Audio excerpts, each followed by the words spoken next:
What's up, everybody, and welcome back to Multiverse Monologues, the podcast show where we like to travel across the multiverses and fandoms that we love to talk about the movies and television shows that accompany those universes. And today we are continuing in the Marvel movie marathon, and we're staying in the MCU. It's a pleasant place here. We like to stay in the MCU. That usually has the best outcomes when it comes to movies and enjoyment. But this week may be a bit different, because this week we're talking about Ant-Man, and one of us hasn't seen the movie here this week, so it's going to be pretty interesting because Ant-Man is kind of a mixed bag. A lot of people like it. There are others that, say it's pretty one of the more generic ones, but we are here to find that out. Me, Ben Rayside, and Mr. Ethan Wensloff. Ethan, how you doing today? I'm doing great. I'm excited to be back in this room talking to you two guys. I just want to clarify for those listening, Micah did watch this movie for the podcast.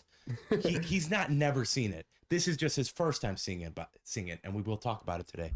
But I'm excited. I'm excited to talk about 2021's sexiest man alive, Paul Rudd. And as Micah would say, we always love a movie where they plaster another actor's face onto Micah's body. Mm-hmm. They did that again with Paul Rudd. I know. He should have been the 2015 Sexiest Man of the Year award with that shirtless scene in here. Holy It's funny. I looked up the article, and that is actually the picture they used when they called him 2021 Sexiest Man Alive.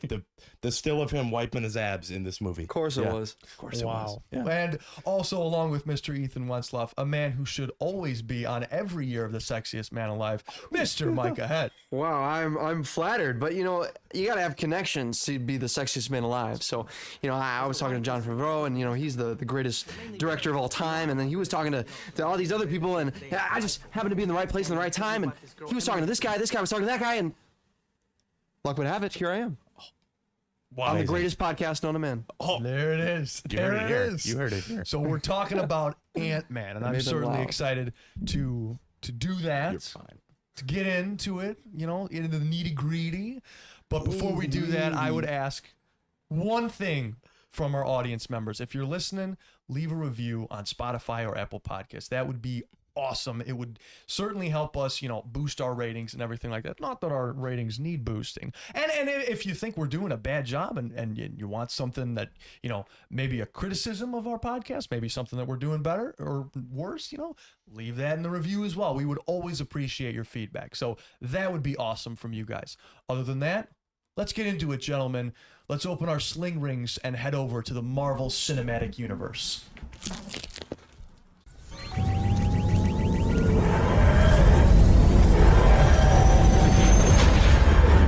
Of course, Ernesto comes to me because he knows I got mad thieving skills. Of course, I ask him, did Emily tell Carlos to tell you to get to me what kind of safe it was? And he says, nah, dog.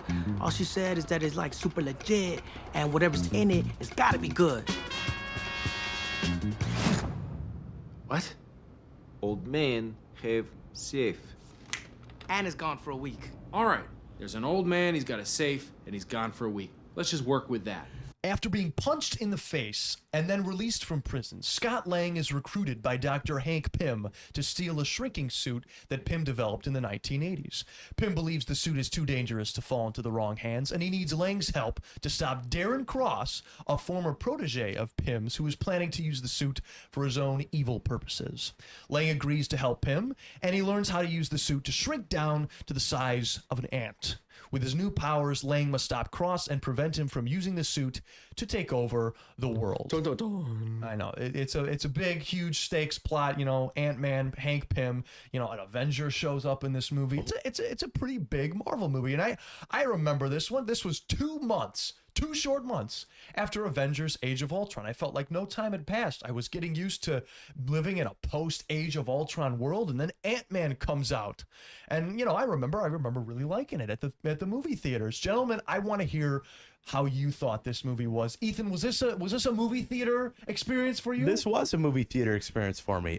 Paul Rudd, you hear he's playing this guy, the superhero, Marvel hero. Man, how's that going to turn out? And I remember I enjoyed the movie at the time. Yeah. And spoiler alert, I still enjoy this movie to this day.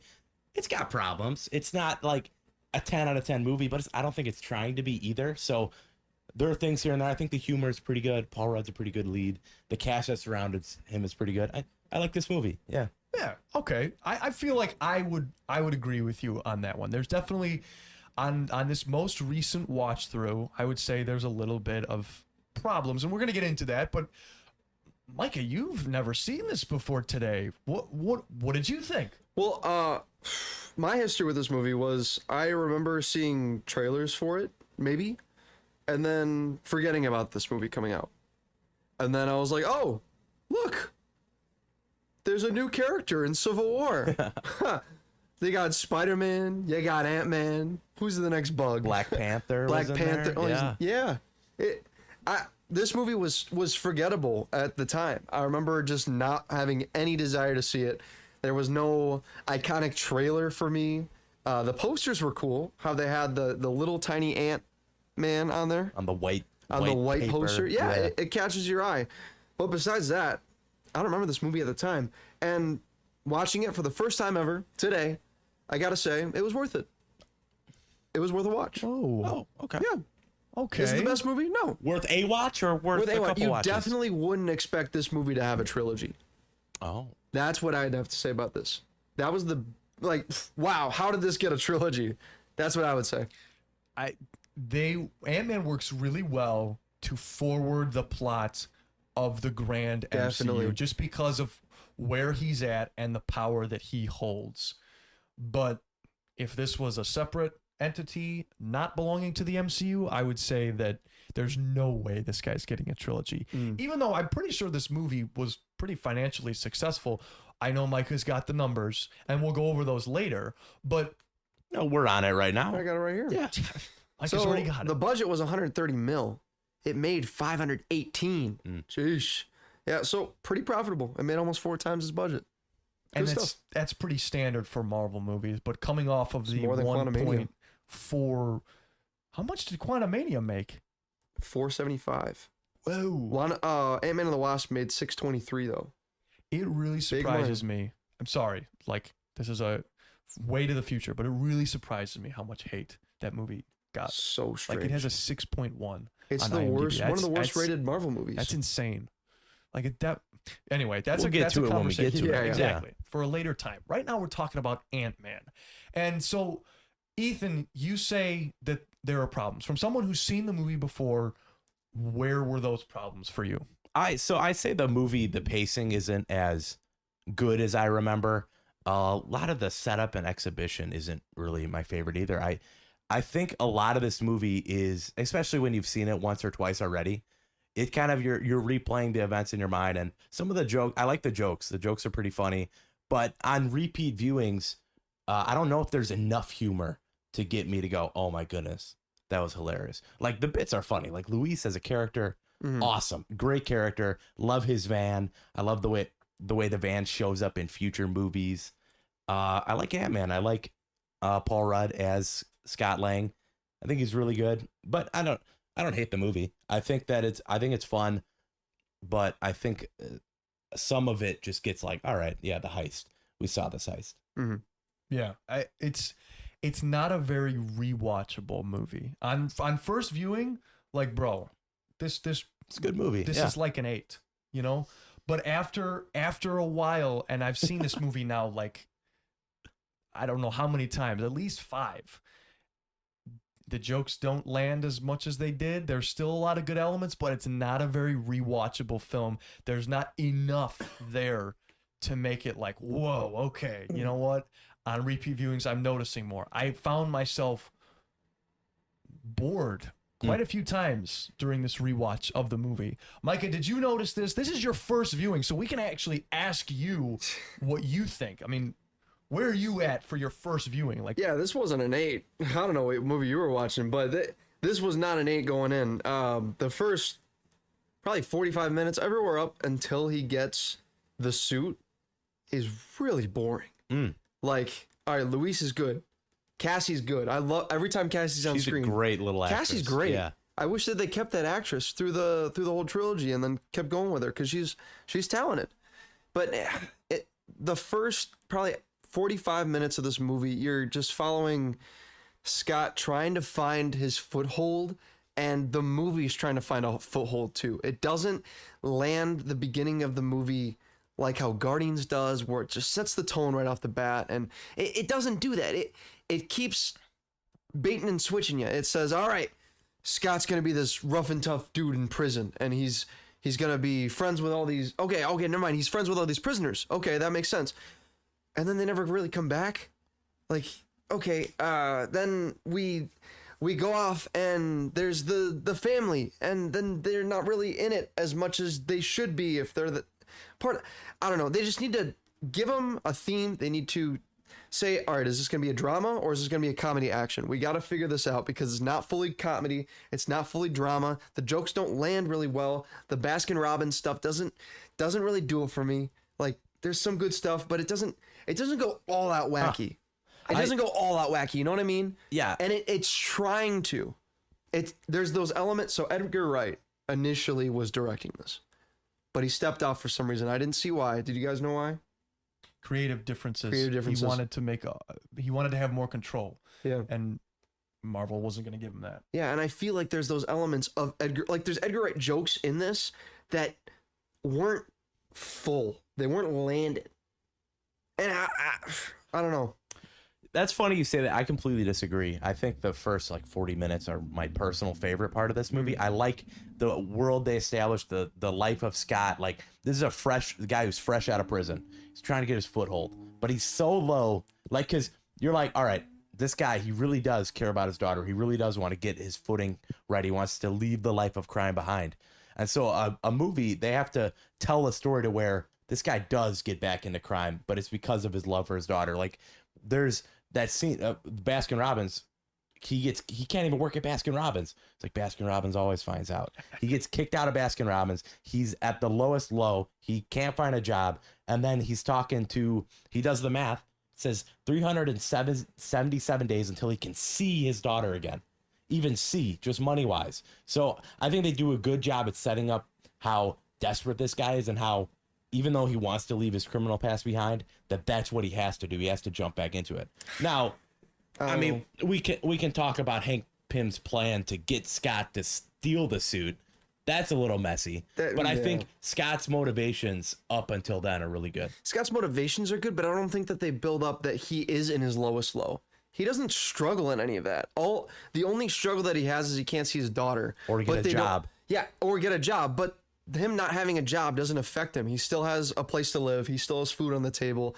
Like, there's no struggle beyond he can't pay his child support, so he can't see his daughter. And I think I needed to see more. I needed to see him struggle a little bit with the fact that he has no income, that he shouldn't be able to, I don't know.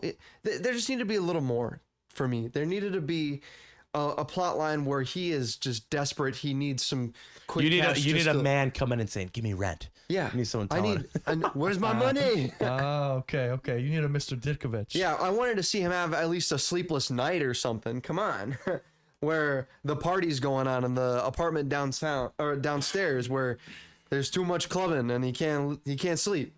I don't know. That would have changed the movie for you if there was one scene of him not being able to fall asleep. There needed to be something where because then from there you could have said, okay, he got a job somewhere else. It's not impossible to get a job with a record. No, right? Definitely not. And they don't really say that. They just say, oh, it's really hard to get a job. You could have gotten a job in construction. You could have gotten a job in the garbage trucks. You could have gotten a job anywhere. Doing? Come on. And we're not looking out for this little guy here. But the point is, though, like any one of those jobs, it will at least be a year until he gets to see Cassie. Mm-hmm. He goes back to the life of crime because if he scores big, he'd get that much quicker. And yeah, he wants to see his daughter. Like, to me, that's enough motivation. If you're a dad and you have a daughter, that's enough. I feel like that's more than enough. He can't even get a job at Baskin-Robbins. Yeah, he can get a job anywhere else. But I also agree with Ethan that the first 40 minutes are actually my favorite part of the movie as well. Like, it's once you get to start like heisting, and then it kind of starts. A lot of the logic in this movie also is off, like character motivations, especially Hank Pym. Michael Douglas is great, but his motivations he doesn't tell his daughter for the last 15 years. And now this fight is the one time he reveals everything. And he decides to do it right with this guy, Scott Lang, standing like a foot away. Yeah. And like this explanation coming way sooner would have solved so many problems. I don't care that you tell your daughter that you're trying to solve. Like, that's not enough motivation to not tell your daughter because I didn't want to hurt you. Well, what about Hank just telling, what's his name, the villain, Cross, years ago before he abandoned him with the PIM project? Like, why didn't he just... That would have prevented the whole thing. There's so many plot holes that don't make the movie worth it to me. I think what we're realizing is that Michael Douglas is just the worst. Or not Michael Douglas, Hank Pym. Like, I think how they set him up, like some of the choices he makes in the movie, pretty dumb. But he's still a smart guy. He still invented the PIM particles. And I mean, we can jump to it, that 1989 flashback opening sequence. I really love that. I think that really sets the vibe for who Hank is as a character and how he doesn't want these PIM particles for S.H.I.E.L.D. to have and later for Hydra to have. And he even talks about how Stark, what he has is a toy. But this PIM particle, that's the key. And I mean, we even see it later. The PIM particles what allow time travel. anytime I get to see Peggy Carter again in the MCU, it's always a win. And then also him like slamming his face. And that's on pretty the good, wall. like technology they use to age him down. Yeah. That's pretty good. Really good de-aging technology. Like, I think it's great. Also, that scene pays off later with, I think, one of the best jokes in the movie. How's retirement? How's your face? I really like that. That is one of the few jokes that landed for me on One of the rewatch. few. Huh. Dude, I'm not gonna lie. Like, a lot of the comedy just kind of just washed over me in this movie. Like, Paul Rudd is always great and he's charming. I think he's Very the charismatic. main reason, Yeah. he's the main reason the movie works. But I just the jokes, I've heard them before, and that's the problem with Marvel movies. After Guardians of the Galaxy, a lot of their jokes, if you rewatch the movie a third, fourth, fifth time, the jokes aren't going to land. And that's a big component to how enjoyable a movie is. So on first viewing, it might be really good. And at this point, Marvel's a business. So if they can get you to pay a lot of money at the theaters, then great. But the jokes don't land as much for me. How did they land for you? I think the problem with the jokes is the delivery. So we like what's his name, Lewis. We like Lewis because his delivery, the delivery of his joke is so fluid. It's so out there, right? But then you get a joke by Scott, and it's just like, okay, yeah, it's just a joke, but he doesn't say it as a joke. He says it's very dry. They were going for more of a dry humor in a lot of these things. And Cassie, she says it in a good way. She says, "Oh, I love it. It's so ugly." That's great. And then we get someone like, I don't know. A lot of this movie. Looking through the cast list. The jokes don't land. Who can I criticize right now? Like, give me an example. Oof. I don't know. It was just so You unmemorable to me. could go with the Baskin Robbins, which The Baskin Robbins guy. Okay, yeah. So the Baskin Robbins guy, he starts it off. He's on his side. He's on Scott's side, right? He's like, "All right, yeah, you're a great guy. I loved your heist. Rich to the needy. That's the sort of thing." And then he's just all of a sudden flips, but not in like a jokey way. Just all right, yeah, but you're fired anyway. Right, like who would do that? He didn't blow it up in any way. It just felt like a manager laying off a guy who had respect for the crime he did before. It was more realistic than comedic. So there's elements of this movie that really, really, really want to be a drama with hints of comedy. But this is more just like a not enough drama, not enough comedy, not enough action. Well, okay, there's action, but not good enough action too. A lot of the action in this movie, when it's just people fighting, it felt like it was Paul Rudd's first action movie ever. And it felt like Michael Douglas's first action movie ever. All they did was punch to the face, punch to the face, punch to the face, punch to the stomach. That's fair. And it was like, what? It felt like this is their first time on set. So what's the difference, though, between this Marvel movie and any of the other movies? You say it struggles with tone, whether that it wants to be a drama or a comedy. I feel like that's a lot of Marvel movies. How did Guardians start? Started on Earth. There's the tragedy of Peter losing his mother, being kidnapped, needle drop. What a way to open a movie. This one, it's a flashback to these characters you haven't met before. Okay, this is cool.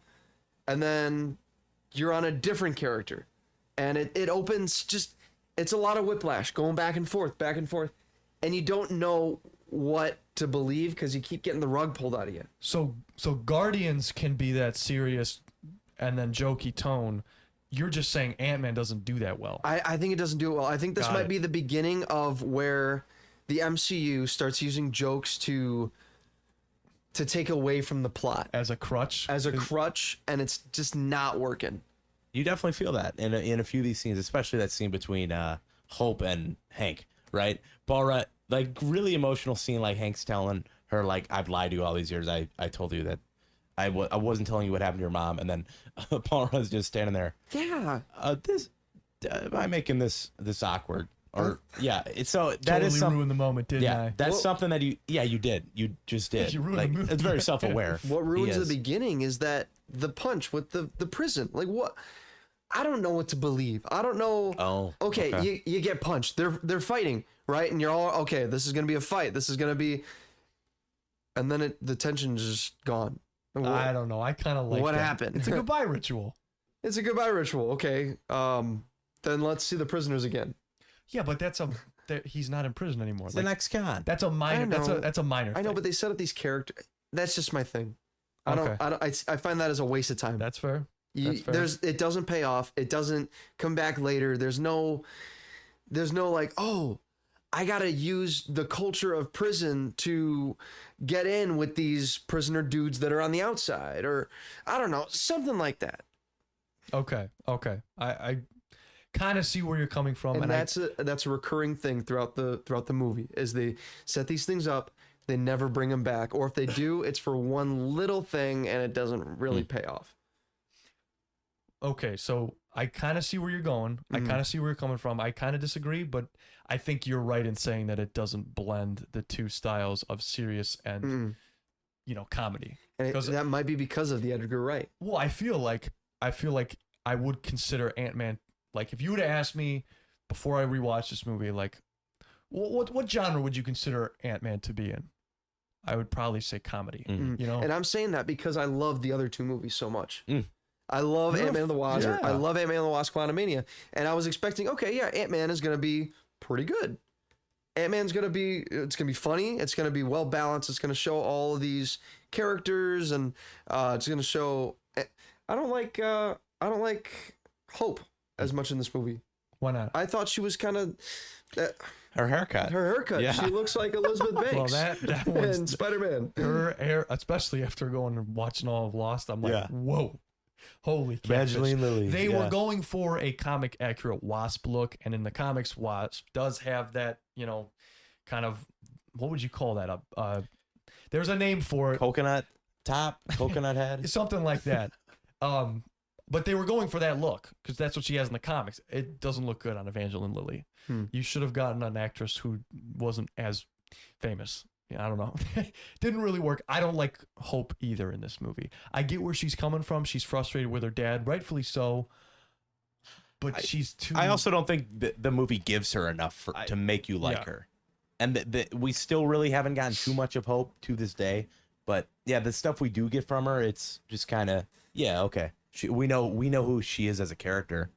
The blocking for these characters too, just in the scene where they're at. One scene stands out in particular when Scott and Hank are talking about whatever, and Hope is just like around the corner. It felt very low budget to me. It felt very like, oh, this is just an exposition dump so that Hope and Scott can both be caught up, but from different points of view. And Ant-Man. I found that so often. The writing felt very uninspired. It felt like these characters could have been anybody. It could have been any character, just some bum off the street. But the only thing that makes this movie different is the Ant-Man suit. And that's why I think that the Ant-Man suit is the best part of this movie. Every time, the initial time that he shrinks down, and he's in the bathtub, and the camera zooms out, right? And perspective. You get the perspective, you get the slow-mo of everything, you get the sounds. I was watching this with headphones, and it really made the difference. I loved the perspective that you get in this movie from the shrinkage. They use exactly what makes this movie unique. They take everything that you can do. They have a fight in a suitcase or like a little briefcase in this movie. That's awesome. I mean, the final fight scene is on a bunch of toys. Yeah. Right? That's pretty cool. he gets hit by Thomas the Train. Yeah. We've been largely very negative on this podcast so The far. But CG fights are the best about this movie. There's good stuff in this movie, and I will say, like when he is like shrunk down into Ant-Man size, everything that like he does, like it has me feeling like, dang, what if I was to do that? Yeah. Like, That's what makes the first half of this movie so bad is because You missed the suit. the Ant-Man stuff is Okay. so good that the dialogue doesn't make up for it. I see. Oh, well, It doesn't hold up. It doesn't have that balance. It's like saying you got a good Spider-Man but a bad Peter Parker. But that's the thing though, because the first half has a lot of Luis, and he is But so good. I thought that there would be a lot of Luis, but there was nearly as much as I thought. So looking at all the memes and stuff, you're like, okay, Luis is going to be every huge. scene he's in, he kills it though. Yeah, he is. But there's two. There's three. Okay, there's the van ride, there's the first storytelling, and then there's the second storytelling. He has some stuff in between there He's too. got some Literally stuff in is between. instrumental in the heist Right. at Pimtech. Yeah, come on.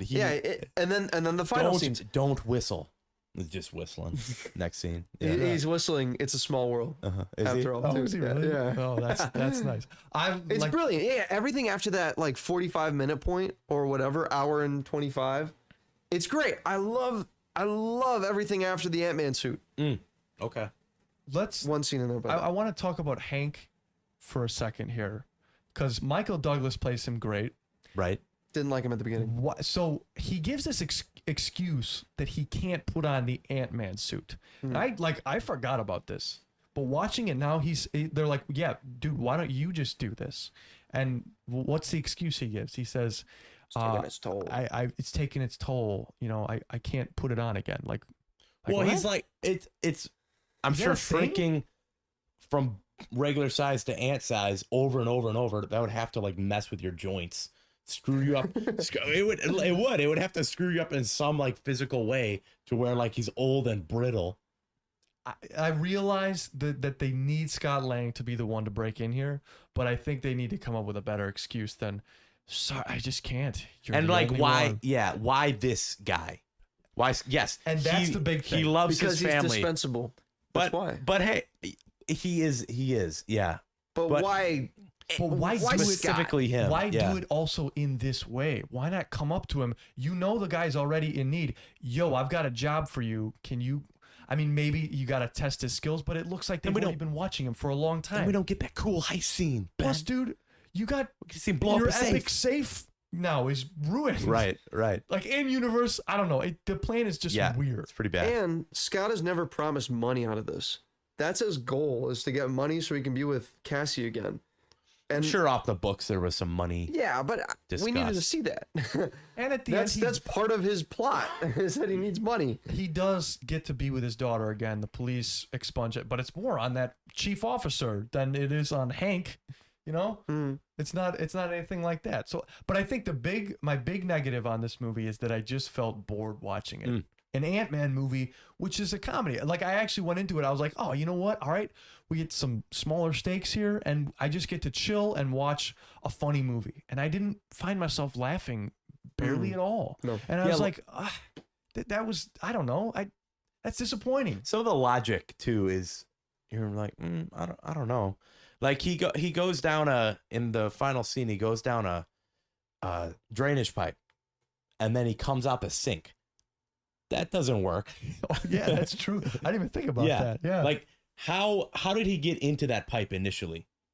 If it was pressurized, they have to turn the pressure No, down. he went through the water main, remember? He Yeah, said but water main. How'd he get in the water main? He walked in. I don't know. The ants made a way through the pipe. I mean, I guess you could make that Sure, he excuse. opened a valve. I'm just and glad that they jumped in. opened the valve the correct way. They turned it the right way. They turned it the right way. That satisfied you. Yeah. Good. Yeah, so we've been pretty negative, but let's talk about things we do. Like we mentioned Luis, who I really do like Luis. I don't know, you kind of seem a little negative on Luis. I liked him. I just thought there'd be a lot more of him. Got it. Okay. And I think he was underutilized, even though he was utilized quite a bit. I would say that I would agree with that. Yeah, And we need more. More We need Luis more. is never a bad thing. Because I loved him in Ant-Man and the Wasp. And that was the big thing of why Quantumania wasn't as good. I mean, we all said it on that go check out that podcast. The We absence missed of Luis. Luis was felt, And the man. side characters, yeah. He was good, and also I think Paul Rudd does a great job in this movie. I like Paul Rudd. He endears you to his character, and he is enjoyable and charismatic to watch on screen. I think he is a positive on this movie. Do you know who I did not know was in this movie? What a pleasant All right. surprise. Anthony Mackie? Anthony Mackie. I did not know Dude, that Falcon was in this. what'd you think of that scene? That was awesome. They were like, all right, we're pulling up to this warehouse now.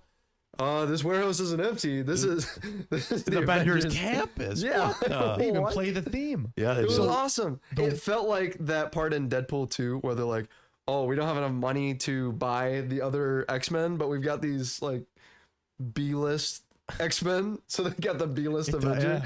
Yeah. It does feel like that. It actually came about because Peyton Reed and Paul Rudd went to a screening of Winter Soldier, and they loved Anthony Mackie so much, and they jokingly said, "Oh man, that would be awesome if we threw him in there." And Kevin Feige heard that. He's like, "Actually, it works Let's get because him." we gotta steal a piece of tech from the Avengers. Let's have Anthony Mackie. He's now an Avenger." Yeah. And I'm sure So- that's a very easy write-in. Oh yeah. Like, it's so easy. That don't- fight was one of the best in the movie, I think. It was so funny to see Falcon like miss him. That's the kind of humor we needed in My the movie. favorite is anytime in this movie where someone pulls out a gun to try to shoot an ant. And then he hits him anyway. He hits Anthony. Right. Yeah. Oh, that's so sad. Like Yeah. Anthony Mackie with his gun just flying backwards, trying to shoot an ant is just so. It makes me think, man, what a stupid guy. And then he's on the gun anyway. Like, And I love the ending, which is paid off in Civil War, I'm pretty sure. I really hope that Cap never finds out about this. It's imperative that he never finds out. Like, dude, I think that's one of my favorite scenes in the movie. It's a good scene. Yeah. I'm Ant-Man. I also like the use of just things like the big Thomas train and the tank that Hank had in his pocket that they drive out the building. I think that's when this movie's at its best, when they're just making random things just huge. yeah, they're showing us stuff that they can't do in a different movie. I like how there's the big iPhone in the in the briefcase. Yes. There's him going around that club floor, falls through the floorboards. You think it's gonna be a cliche. Oh, he goes into the wall. It's a different apartment. It's gonna be a dog, right? You hear the it's a mouse. What? That surprised me a ton. I love this. I love those parts. It takes what you think is gonna happen and just elevates it to not like 3 levels up, but one more level, one more notch. Yes. It's good. I also really like Cassie.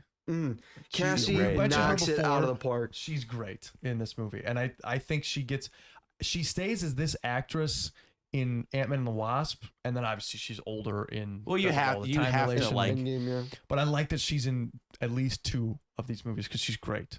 I love when the mom asks, "Are you sure you don't want a different?" That recurring joke with the stupid bunny. Yeah, I love this bunny. yeah, that was good stuff. And something she that was I just thought in was the really middle. cool is just looking at Judy Greer as she plays Maggie in this movie. I was looking at her, I'm like, yeah, they really did like Cassie, who plays Cassie in the third Ant-Man. We don't have the name right now, I can pull it up. but she looks just like her mom does in this movie. I thought that was really cool casting. That's true. They Yeah. do look similar. You're right. You're right on that point. How about the? I think my favorite part of this Catherine movie Newton. Yeah, Catherine Newton. is the Luis stories. Yeah, Like so we good. haven't talked about that yet, but his voice dubbing over that, usually that doesn't work as well. But his stories that he does not once but twice. They even got Stan Lee to and dub his audio in there. That's what I wanted to roll into Yeah. next. Might be. We say this every time though. We can't keep we doing do. this, man. We do keep saying this. He's just so good. Like Good Stan Lee cameo. Crazy Yeah. stupid find. Like that's Tony so Stank good. is still my favorite. We haven't hit that one we're yet. gonna get but that that's, soon. that's I say that one on the daily. Because dude, Not as soon as you think. oh yeah, it's true. It's true. We got to go through a couple of weird ones. stinkers. But that's like, dude, I'm not gonna lie. Like, I didn't really have much investment in this rewatch of Ant-Man, but the post-credit scene You're like, oh yeah, with they which played is that Winter literally Soldier theme. just a scene from Civil War. I thought that was just a scene. It's from just a Civil War. scene from Yeah. Civil War. Yeah, But dude, seeing that in the theaters in that's 2015, really cool. when he Yeah. mentions, dude, like even if we were to call him, like, who knows if the Sokovia Accords would even let him? Like, you're like, what? What's Name going on drop here, Sokovia bro? Accords.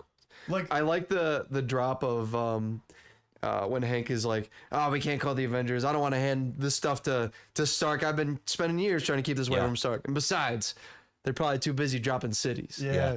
And first time though, like, people were complaining about that all throughout phase 2 of like, where's the Avengers? Like, we have all these global threats. This is a good example of why the Avengers couldn't be in a movie. You don't want them because you don't want them to steal the tech. Yeah. But trying to keep That's it out good. of Stark's It's hand. that simple. That's all they have to do.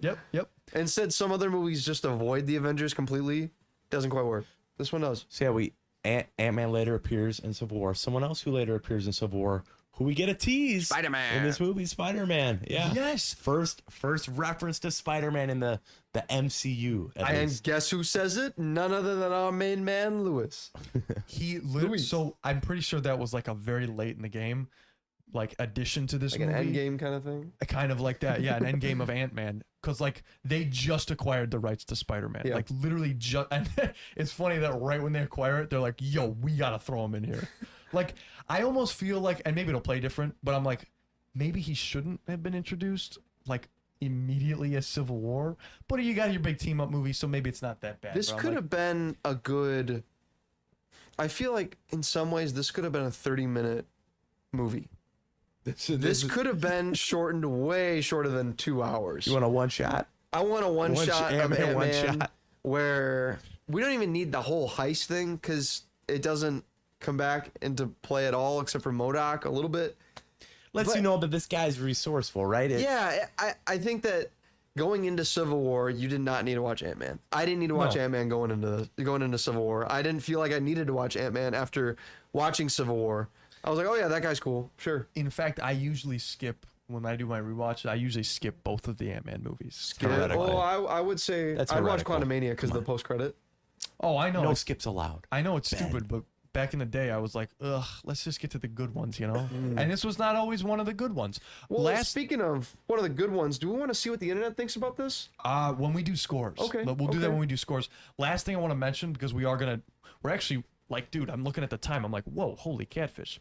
The last thing I want to mention, though, we haven't talked about Darren Cross as the main villain of the story.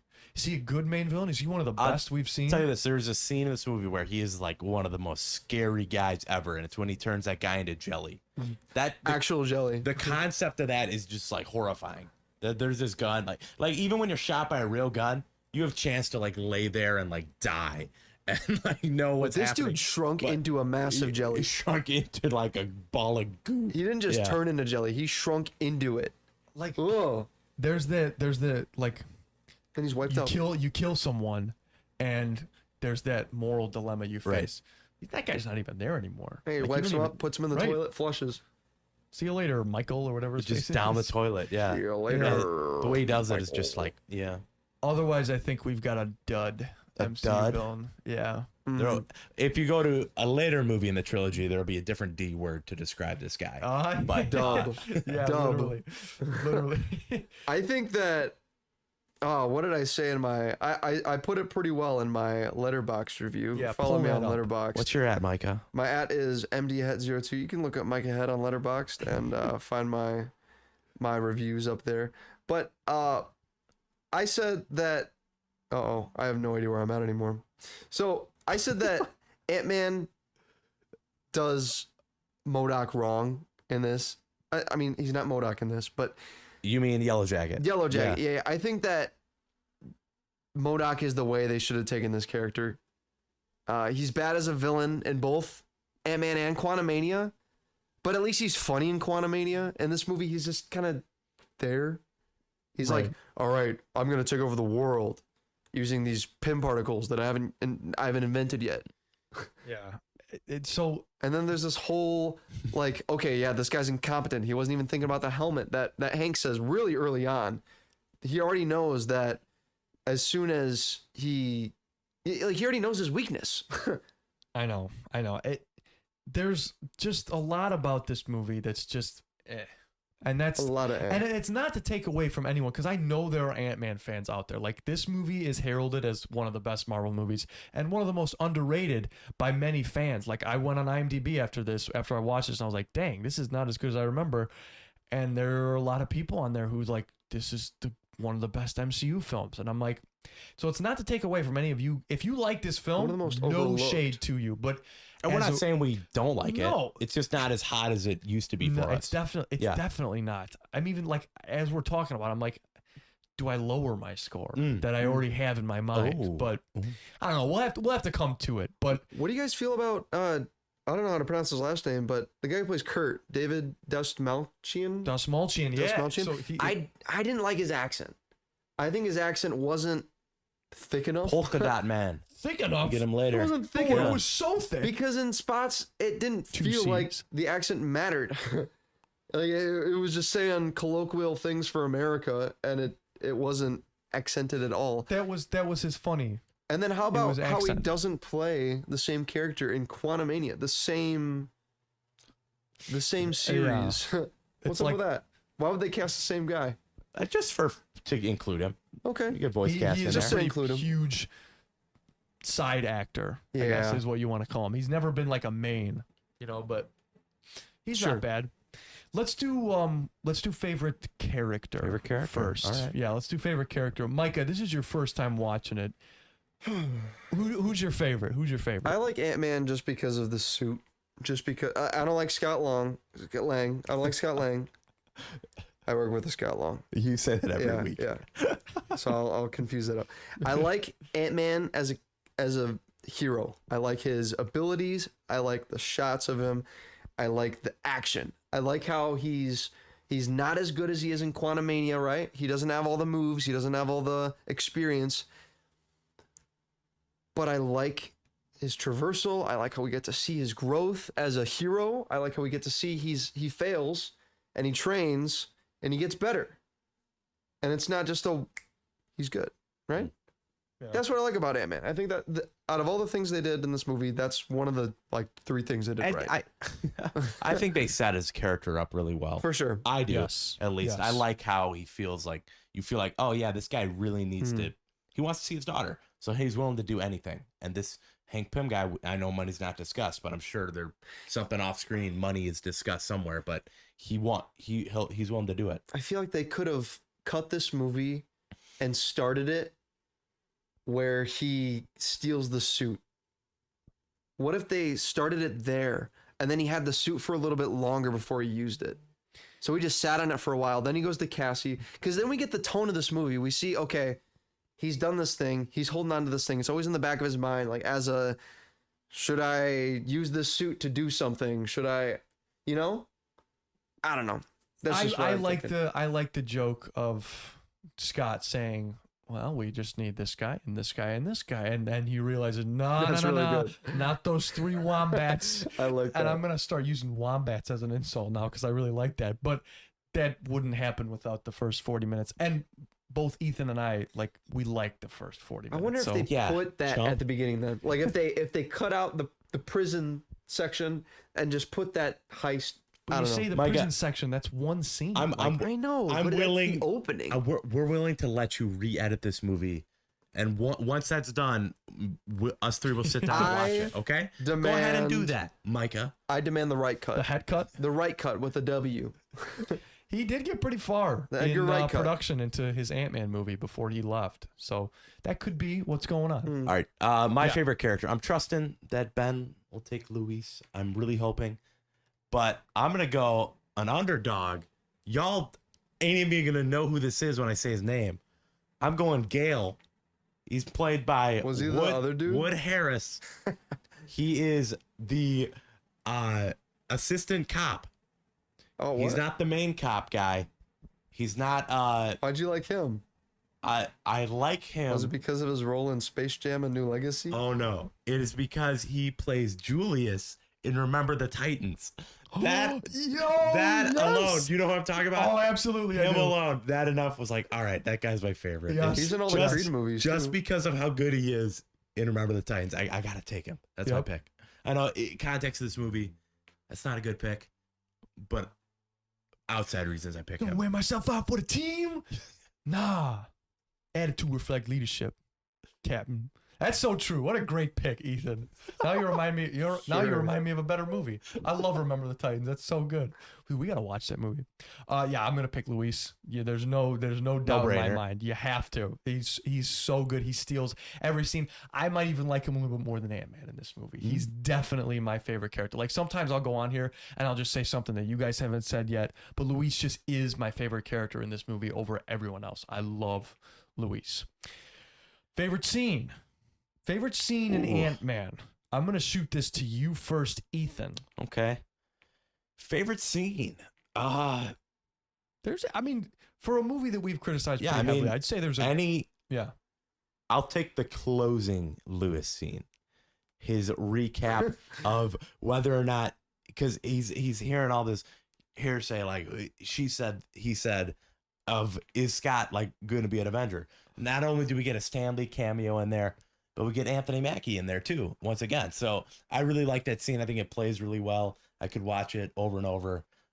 Luis is just a great narrator. Just so fun the way they sync up the audio, and you get Stan Lee in there too. So I guess the Stan Lee cameo is my favorite scene. Very creative. Listen, let's be honest, all right? We all know why that's Ethan's favorite scene. It's because of the girl who was crazy, stupid, fine. Oh, right? crazy, That's stupid, why. fine. Crazy, stupid, fine. Yeah. You got me. Luis, Okay, sorry. I just get excited and stuff. But anyway, and Ignacio tells me, yo, I met this crazy fine writer chick at the spot last night. Like, fine, like crazy stupid fine. And he goes up to the bartender and goes, look at the girl I'm with. You know what I'm saying? She's crazy stupid fine, right? And the bartender's all like, yeah, crazy stupid fine. So this writer chick tells Ignacio, yo, I'm like a boss in the world of guerrilla journalism, and I got mad connects with the peeps behind the curtains, you know what I'm saying? Ignacio's like, for real? And she's like, yeah. You know what? I can't tell you who my contact is because he works with the Avengers. Micah, favorite scene? Gotta pick the scene that I got royalties from all these years. When he's got the cut on the side and he's shirtless for no reason, and they just had to have a shirtless scene. It's a Marvel movie. You got abs for this movie, right? Okay, we got to put this scene He in doesn't there. even look like he's got abs. When he's got the shirt on, he kind of looks, I don't know, they say he's 200 pounds, and he's got to be huge, dude. What? Nah, He bulked up for this. My favorite scene in this movie was, I'll just say the last heist. When they're in the building and we get the fight with Thunder Jacket, right? And we get Yellow Jacket. whatever his name is. I don't care anymore. We're not gonna see him again. I liked Luis's how he took out that one dude. Yeah. And then at the end he's like, oh wait, that one dude, he's still in there. And he pulls him out. Hero of the whole movie. We're the good guys, right? They don't change lives. We're the good guys. Yeah, I'll just say that last scene. It was good. I like The that. whole I like the final act of the choreography. movie? What a great scene. Take the All right, final. if I act gotta of the pick movie. one scene, we'll do Yellow Jacket versus Ant-Man on the Thomas the Train. That Great was sick. scene. That was sick. Yep. Throwing the blocks around, causing fires that look like real full-size fires, but they're just little tiny baby fires, little ant-sized fires. It's great. And then the tragic loss of the real protagonist of this movie, Anthony. Yeah. Rest in peace. I kept waiting for him to come back in the Ant-Man sequels, like from the dead, but he never did. Like a crippled ant Which, leader. all right, it would have been. You can revive Darren Cross, but not good old Anthony. Yeah. That is ridiculous. How does a bullet hit Anthony and miss Scott? Unless he like timed his jump really well. It's just funny. I think about it every time. He did get good. Guys, carpenter ants only have a 6 to 12 week lifespan. He wouldn't have made it. Oh, you wouldn't have made it very much man. longer. Unless the blip. Oh, no way. Oh, wait, 3 to 6 years? Oh, no, to develop a thriving colony. Shame.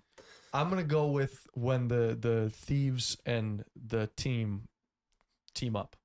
I'm gonna go with that because when Luis gets in and he starts getting all jittery and everything, like, and your girlfriend's really hot, and I'm just getting really nervous because we're gonna do that. Like, he goes crazy, and then like also when Scott shows him the suit for the first time, I thought Daddy didn't get scared. That was good. I really liked when they all team up. That first sequence is really good. And all right, just so we're clear, everyone here knows their role, right? Dave? Wheels on the ground. Kurt. Eyes in the sky. Luis. Oh man, you know it. You know what? I get to wear a uniform. That's what's up. Luis. I'm sorry. I'm good. I'm just excited. And plus, your girlfriend's really hot, so you know that makes me nervous too. And you are very beautiful, ma'am. Oh my lord. She's not my... Hey, you know what? I was thinking of a tactic, like when I go undercover, like a whistling. You know what I'm saying? To like blend in. No, don't whistle. No whistling. It's not the Andy Griffith show. How just tired of everything. Makes you want an ex-con show. Yeah, Marvel, it would be better than any of the other crap you've been putting out recently. They on should the have TV leaned show. more into that kind of scene, though. Throughout the whole movie, I think if they lean more into that, because out of context, that scene is just by itself. Like, that's what the movie should have been. What? I think we should have had Luis in there more. Not a hot take, right? Not a hot take. We should have seen more like people reacting to. I don't know. Well, there I don't coulda, know. shoulda, woulda on I don't this know what movie would have made this movie for better. a lot. But let's see what the internet thinks I just- before we give our scores. I really wanted this movie to be way better. Me too. All right, so Rotten Tomatoes critic gave it an 83. Really good. Pretty good. Audience 85. Metacritic 64. Metacritic user 74 or 7.4. IMDb gave it a 7.3. Letterboxd 3.3. Averaging out to 74 or 7.4 out of 10. Okay. Well, as we always say, that doesn't matter, but it's really interesting. We might be coming a little low on this one from first takes and what we've said here today. But we don't care about those scores. No, we care about the Hollywood We care about Reporter the School. infamous Hollywood Reporter article. Guys, ooh, all right. Oh no, this is high, I guarantee you. Oh, where is it, guys? Don't tell me it's in the top 10. He's still looking. Don't Where tell is me it, it's in the guys? top 10. I don't want to see this. I don't like this. Do you know? Yes, I don't like this. Dude, no way it's in the top 10. I don't like be in the this. It top can't 10. be top 10. 11, Ooh, 11. wow. just above Logan, which is above Into the Spider-Verse. Oh. Into the Spider-Verse is 13 on this list. I just What? want to. I just Ant-Man's want. Ant-Man and the Wasp is 15th place. Go Doctor on. Strange is 10th place, which even there, Listeners, go X-Men check out 1 this and 2 are both Hollywood above Reporter this. article. Go check it out. This might be the most So egregious. buns. No, it's not the most egregious take, but like, holy crap, 11. the internet ranking puts it at 28th place, which is a bit more reasonable. That is more A reasonable. bit more reasonable. Holy crap, dude. Oof. Dang. It's a good thing they're not ranking Marvel movies. You could say that this list is the reason we're doing this at this point. We're making 'cause, the accurate list We here. need an actual list, and Trying to correct the mistakes exactly. past So people have made. let's see what Multiverse Monologues comes out with this week. And I'm going to shoot this to Micah first. You watched this movie for the first time. Mhm. What is your score? I was really hyped for this movie, and maybe a little too hyped. There was some great action in this movie. Everything with the Ant-Man suit, I think, is just spot on. But the dialogue and the opening just doesn't set the tone. It doesn't bring the character. It doesn't make me love these characters. Hope has 4 crying scenes that I don't feel are earned. And I don't think I'd ever... I mean, Ben, you even said it yourself. You skipped this movie. You would skip this movie on a watch through. And I'd say that I would skip it too. Initially, I wanted to give this just above a 7. I think my score is going to be a little more nice than that. 6.9 out of 10. Oh, Nice. Okay. I got you. I get what you're saying. Mm. Yeah. I don't... Yeah. I'm Ethan, yeah, go ahead. I'm feeling like I'm gonna be around that range. So whenever I have a score in my head, I think, all right. Then I gotta compare it to, all right, where do these other movies fall? I think there's a lot of good in this movie. I like Luis. I like Micah said, the suit. I like that fight in Cassie's toy room at the end. I think that uses the elements really well. Mhm. I like what else do I like? I don't know. Nothing. This is a- I don't know. Yeah, the pacings, not my favorites. The jokes, after hearing them a couple times, don't work. Hank's motives are a little iffy. I enjoy this movie. It's not one of my favorites. But you got to look at it where it is in the context of the MCU. This is like a little breather film between the big Avengers Endgame and the even bigger Fan 4 stick. Captain America Civil War. Yes, right? you're Captain right. America Civil War. It falls right in there. It's like if you're doing a full MCU rewatch, this is like a little breather. You're like, all right, yeah, let me just spend a little time with Ant-Man. And it's not a 10 out of 10 movie, but at no point watching this do I think it's ever trying to be. I think it's just trying to be a fun little breather. And yeah, it is fun to me. It is fun. So I initially wanted to go around a 7 with this, but I'm thinking that's too high just because I have Blade 1 at a 7. I have Blade 2 at a 6.9. I have Spider-Man 3 at a 6.5. So I'm thinking I'm going to put this at a 6.5. But when you ask me, I like Spider-Man 3 better. I do. Okay. Just because Spider-Man 3 is a lot less balanced, but I like a lot of the elements from Spider-Man 3, I think, come out higher than the elements from this movie. Yeah. But neither are perfect films. I think, end of the day, Ant-Man's a more complete film than Spider-Man 3, but the highs of Spider-Man 3 bring it. Okay, so that's a 6.5 and a 6.9. Nice. So, okay, ooh, that's gonna be A little lower than I thought we'd be today. I know It is. Our last movie like this was Thor: The Dark World, where we were all kind of like, Big Hero 6. I was pretty positive on it. I gave it a 7.7, but you guys were kind of sub 7. I didn't really touch on it, but Hero a lot of 6. the writing doesn't hold up. Even the heist stuff. When he breaks into Hank's house, I'm looking like they didn't really put a lot of like attention to detail. Like he melts. They write off a lot of things. He melts the glue over the flame, but the tape doesn't melt somehow. I don't know how that worked. You're supposed to just accept it, right? You just accept what's happening. So. Oh yeah. Hank just knows Scott, and he's been planning this all along. That's fine. He's been planning it. It was Agatha all along. It was. Ooh, I originally had this at a 7 as well. Yeah. This is why we do it, man. This is why we sit and talk through what we just watched, because what we just discussed is not that great of a movie. I would urge, if you disagree, go back and rewatch the movie. I am also gonna go 6.5. Okay. Because there's just not as much, even though there is stuff to love, there's not as much there for it. And especially on this rewatch, I actually found myself, it's a first time really in the MCU, I would say. It's not very often that I feel, all right, let's get this over with, And to kick off a trilogy, I'm surprised. I'm really surprised at this movie. It's the MCU. The other two are so good. Everything becomes a trilogy. Mm-hmm. Just that's the nature of the MCU. So regardless of what you think of this as a trilogy starter, right? I mean, it made 5 times its budget almost. Yeah. So it was a success. It just was, and it's part of the MCU. People loved Paul Rudd. We love seeing him in the future. So yeah, it was overall a success. But yeah, just not the hottest movie. Not in 2023, that's for sure. So with a 6.5, a 6.5, and a 6.9, where does that put us? That gives us a 6.63. And gentlemen, that locks us in at the same score as X-Men: The Last Stand. Oh, wow. So we got a tiebreaker right here. We got a tiebreaker here. Which one was better? X-Men: The Last Stand or Ant-Man? I've got my answer. We're so far removed from Last Stand. It's hard to...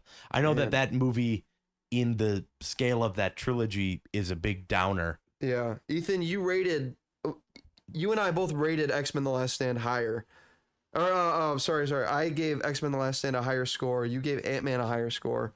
Ben, you gave it the same score, so you're the tiebreaker here. Okay. I would put Ant-Man above this. You put Ant-Man above it? Yes. Okay. So is that the definitive? He's tiebreaker. You want to give it a 6.51 on there? No, because I still think it's a 6.5. I don't like doing the extra points on there. if you ask me, Ant-Man's better. Okay. Like the ranking, the list wise, I'll make you the deciding vote on that one. Okay. Yeah. All right. You heard it here. Heard it Ant-Man's first, better folks. than X-Men: The Last Stand. I would say so. Yes, because there's just a lot. I have a better time watching this than I do The Last Stand. Even though it's a bigger movie, you have Hugh Jackman, who's awesome. So there you have it, folks. What place is this? I know 38 now, or is it 38? That was our 38th movie out of 100 bajillion. Out of a never-ending list of Marvel films. And you already know, it just took X-Men: The Last Stand spot at 22nd place. Oh, wow. 22nd place. Splitting up our X-Men movies. So X-Men Origins Wolverine was 21st place. And Still then rid- yeah. So our top our First class way do you want too me to high. read like Or, the 20 no. to 30? So hold please? on. You say I origins? want you Yeah. to say where the MCU movies are right Okay. now from worst to best. Can you do that? MCU movies, yeah. So from worst to best, I want to. Hulk and Dark World are probably the lowest two we have. But where does this fall in comparison to those? Because I don't think either of those are at a 5. This isn't a 5. No, but neither are either of those. I don't think. oh, this is also the end of Phase 2, so we can say Phase 2 That's versus Phase 1. true. All right, so our worst MCU movie is The Incredible Hulk at a 5.8. Oh, wow. Our next worst would be Ant-Man. Wow. This is second from the bottom, guys. 6.636. Then Wow. Iron Man 2 at a 6.83. It sounds crazy. Oh, no, sorry. Thor the Dark Yeah. World was 6.53. Then Ant-Man. Okay, so this is Okay. third place. Right. Ant-Man's third yeah. place. I was like, where's Dark Yeah, World? I don't have a then? list of order You're just looking. for just Okay. the phases. Iron Man is a 6.8, and then we jump up to the 8s. Everything Iron Man 2. is everything 6.8. past this is an 8. Okay. All right. So I won't read all So those. what but are that's the fine. MCU movies under an 8? We Under an have- 8? We've got The Incredible Hulk, The Okay. Dark World, and Ant-Man, Okay. and Iron Man 2. That's fine. I agree with that actually. Like Hmm. that. This is around that area. And rounding out our Phase 2, we've got an average of 8.1 for Phase 2 compared to Phase 1's 7.9. oh, wow. Just barely Just petering barely out. edged it out. Yeah. Holy catfish! Are you serious? Yeah. Even with Winter Soldiers like 9.8. 9.4. Or no, Well, think about it. We had Winter Soldier was 9.8. Yeah. so Winter Soldier's so high, but Dark World drags it down. Mm-hmm. And Ant-Man dragged Ant-Man it down drags quite it a bit. down. So That's a without good point. Ant-Man, it would have been a let me see. Where'd it go? If I cut out Ant-Man here, it would be an 8.4 still. Really? Yeah. It would have been 8.4 instead of an 8.1. Okay. Drags So it down a Ant-Man bit. and Thor: The Dark World drag him down. Mhm. I guess that's true with the other one because the other movies we really liked, but Incredible Hulk and Iron Man 2 dragged that one down. Okay, that kind of makes sense. But Phase 2, I will say, is an improvement over Phase 1, Mhm. and that reflects in the list. Okay, Definitely. I don't know. works. Still all We do have fresh. Guardians in the mix. I think Guardians is All what fresh. really. And you have Winter Soldier, Right. bro. Like Guardians and Winter Soldier, that combo, and you have Iron Man 3, dude.